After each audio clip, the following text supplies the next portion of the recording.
Arep kowe cuwinta mati nek kodrate ra iso dadi bojomu lho.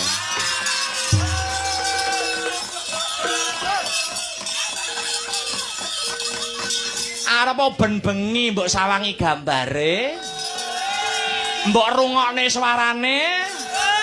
Nek ora iso dadi bojomu, oh lah dalah. Kisah nyata.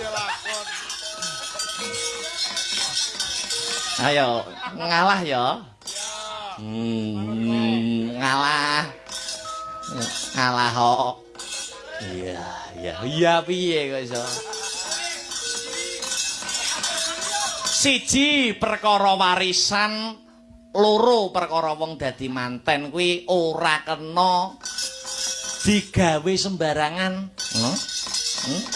Mula ana tetembungan sedumuk bathuk senyari bumi.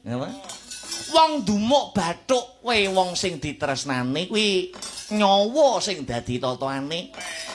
Kodrate wis anggeni lan Prabakusuma sing dadi jodhone karepe negara Ngamarta enggal ayem lan tentrem mung ya sing iso ngregem serah-serahane ya si Wisanggeni karo si Prabakusuma.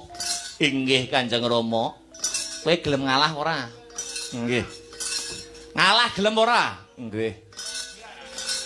Kula tak ajar ngelalekke riyin.